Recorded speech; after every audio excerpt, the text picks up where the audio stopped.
This is really about what we've touched on in terms of affordability for all of us in South Carolinians, but something simpler than that, and that is the American dream. Now on News Channel 6 at 11, Mark Sanford says high prices could be putting that American dream out of our reach. Why his campaign is taking that message on the road as your News at 11 starts now. Live from Television Park, this is WJBF News Channel 6 at 11.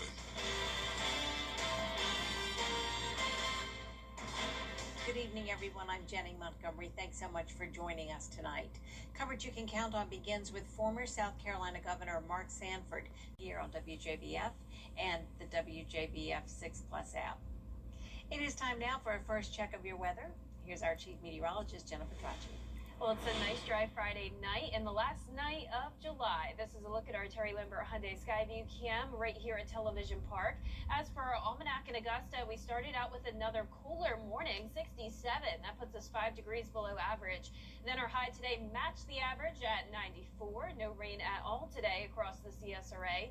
It's still pretty warm tonight. We're sitting in the upper 70s to lower 80s, 77 in Augusta, 80 in Aiken.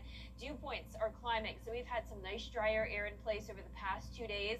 Now you can see those dew points creeping back into the 70s, making it feel pretty muggy as we head into the weekend. And that's all because of the shift in wind direction. We had that north wind before. Now it's coming out of the southeast, and that's going to lead to higher humidity this weekend and eventually some rain chances starting tomorrow afternoon. But if you do head out tomorrow early in the day, we will be starting out dry, but we will have that rain to dodge Saturday afternoon and evening, and then again on Sunday and even on Monday. Still a 40% chance of rain with temperatures staying a little bit cooler than normal. I'll have more details coming up, but back to you, Jenny. All right, Jenna, thank you.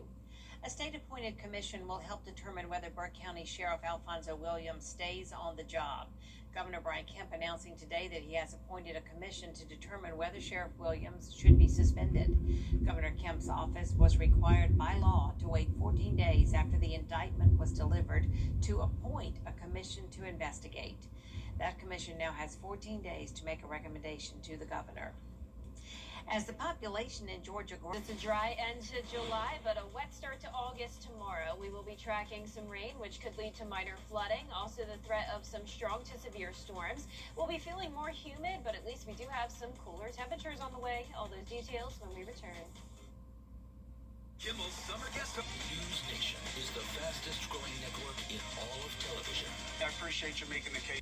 News Channel 6 and United Way of the CSRA teamed up to Stuff the Bus, collecting much-needed school supplies for local students. Thank you for giving your best this school year. We couldn't do it without your support. The Live Viper 6 Skyview Network, sponsored by Terry Lambert Hyundai. Now, your most accurate forecast with WJBF Live Viper 6. Welcome back. I hope you enjoyed your Friday, and hopefully you're getting ready for a wet weekend. Some indoor plans may be needed, and we'll take a look at the feature cast for that in just a moment. But right now, nice and dry. This is Aiken on our Terry Lambert Hyundai Skyview cam. 77 degrees out there, feeling like 79. Dew points are back into the 70s, and that's because we have winds coming out of the southeast. That's bringing in a lot of moisture. It's a warm night, 76 in Washington, 77 in Augusta, 80 in Waynesboro and Aiken. And as for our satellite and radar, we have the stalled frontal boundary to our south, bringing some rain to Alabama and southern Georgia. And as we zoom out here, you can see this is part of a low pressure system. So we'll have the warm front move in first, followed by the cold front on Sunday. So if you do want to spend some time outside tomorrow, go early because we're starting out the day dry. And then once we get into the afternoon, some storms will start to fire up. We are expecting widespread rain Saturday night, rain chance up to 70%, then a 60% chance on Sunday. Notice the temperature is a little bit on the cooler side. We'll be in the lower 90s. But it will be feeling more humid, of course, with the rain chances. Now, on Saturday, we have a slight risk of flash flooding for our western counties, marginal for the rest of us, and then that's just a minor threat of flooding on Sunday, down to a marginal risk. Now, we also have a marginal risk of severe weather on Sunday. That's for the threat of damaging wind gusts for the entire CSRA. Also can't rule out some small hail. So here's our feature cast tomorrow at 8 a.m. We'll see some cloud cover, but it will stay dry. But then look at all of this rain moving in First, the warm front, like I mentioned, then the cold front comes in on Sunday. That'll bring some isolated storms Sunday afternoon, lingering into the evening. So we'll see more of that widespread activity on Saturday, then more isolated to scatter on Sunday.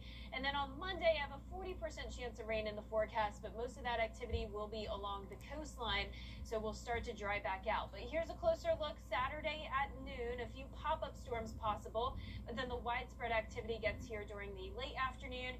Expect some rumbles of thunder and lightning, but I'm not expecting severe weather on Saturday. Then if you're going out late Saturday night, things will be mostly dry, but more rain moving in overnight into our Sunday morning. Some dry periods here and there. It won't be a complete washout, but definitely a decent chance that we could see that scattered activity Sunday night.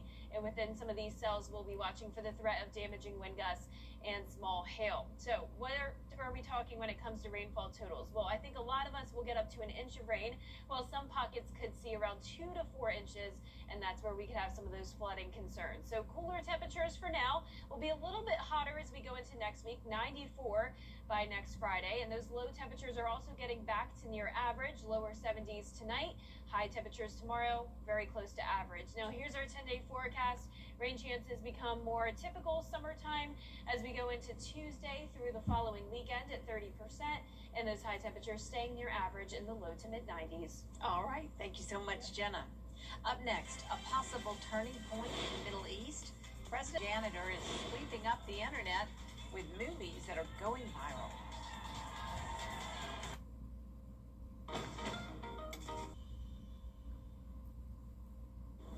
Here's another look at our 10-day forecast. We are saying hello to August this weekend and also hello to some rain. We will be starting out our Saturday morning dry, but during the afternoon, we'll see some scattered activity, and that will become more widespread during the evening. It will definitely help out with the drought, but we will also see the potential of some minor flooding. High temperatures at 93, then down to 90 on Sunday. Still a 60% chance of rain and storms. Some of the storms could be strong to severe. Rain chances decrease from there. We'll only be at 30% Tuesday through the following weekend, with high temperatures near average in the low to mid 90s. Finally tonight, a cleaner at the Glasgow Commonwealth Games is dancing his way to internet fame. 25-year-old choreographer CJ Miller, now known as Mop Man, turned a mop and vacuum into dance partners, entertaining the crowd between events. His performance to Queen's I Want to Break Free has now racked up millions of views online. Wow, now that's unique. I love like the worm at the beginning. That's good. That's good. Yeah, really that's neat. probably a first for sure. It makes me think about, do you watch Hacks at all with Gene Smart? No. There was No. one episode this season opened with an event that kind of reminds me of what he's doing. Okay. But it was different cleaning apparatus and who could do things the fastest, like vacuum, but they weren't dancing. Anyway, that's our report for now. Thank you for watching. Make sure you download our mobile app for breaking news and weather. Good night.